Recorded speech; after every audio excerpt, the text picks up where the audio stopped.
création de l'ONU Femmes, l'entité des femmes au sein des Nations Unies. Ces dernières ont joué un rôle significatif au sein de l'ONU. Peter Lonsky Tiefenthal, vous êtes le chef de l'information publique de l'ONU. Merci de vous joindre à moi. Merci, Maha. Vous êtes l'adjoint du secrétaire général des Nations Unies à l'information. Il y a quelques semaines, les hauts responsables de l'ONU ont signé un accord qui prévoit un plan d'action à grande échelle pour renforcer l'égalité des genres et l'autonomisation des femmes au sein de l'ONU. Quelle est la teneur de ce plan? En quoi consiste-t-il exactement? La signature de ce plan du côté des collègues au niveau des sous-secrétaires généraux des Nations Unies a joué un rôle très très important en ce qui concerne leur dédication au sujet, pas seulement au sujet des femmes, mais surtout au sujet d'égalité des sexes au niveau des Nations Unies. Alors concrètement, comment comptez-vous exécuter ce plan? Quels en seront les critères de succès? Les critères de succès se reflèteraient surtout en ce qui concerne des femmes dans des rôles importants dans toute partie de la famille des Nations Unies autour du monde, dans une mentalité ouverte en ce qui concerne des candidats pour des professions importantes au niveau des Nations Unies. Et en même temps, une sorte de réflexion d'une mentalité naturelle envers l'égalité des sexes.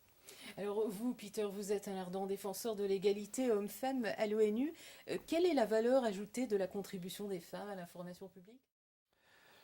Je pense que les Nations Unies comme famille, et surtout le département d'information, compte sur une équipe, compte sur l'équipe la plus forte possible. Et une équipe plus forte possible consiste des femmes et des hommes. Et je pense qu'au niveau des Nations Unies, on a encore un petit peu de travail pour qu'on recrute des femmes, plus de femmes pour cette équipe.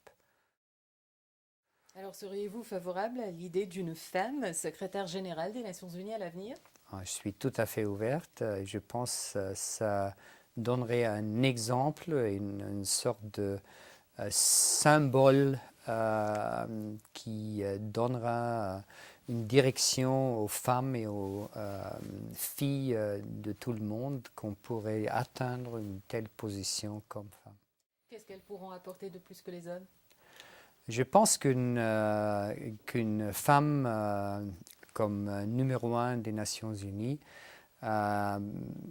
pourrait être dans une position de rassembler une équipe très forte pour les Nations Unies, en fait de la même manière qu'un homme, mais le sens symbolique, surtout pour les femmes dans tout le monde, sera très très fort. Alors, sur une note plus personnelle, on va parler un petit peu de vous quand même. Vous avez fait de la politique, de la diplomatie avant de rejoindre les rangs de l'ONU. Comment pensez-vous mettre à profit votre expérience antérieure pour améliorer la condition de la femme à l'ONU?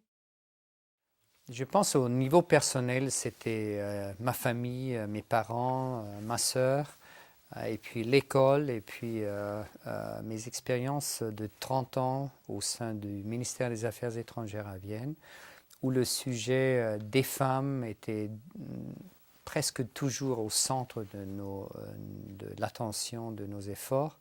Et j'espère que je serai dans une position au niveau des Nations Unies maintenant qui va me permettre d'introduire quelques-unes de ces expériences. Alors, au-delà du système onusien proprement dit, comment appliquer ce plan d'action en faveur de l'égalité des genres et de l'autonomisation des femmes à l'extérieur de l'ONU, au-delà même des barrières de la Maison de Verre?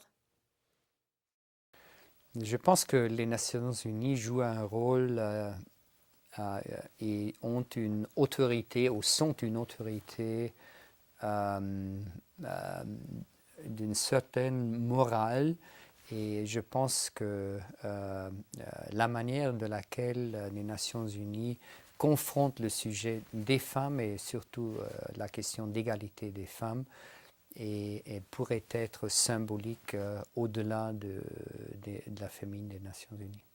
Peter Lonsky, Tiefenthal, je vous remercie. Merci beaucoup, Mara.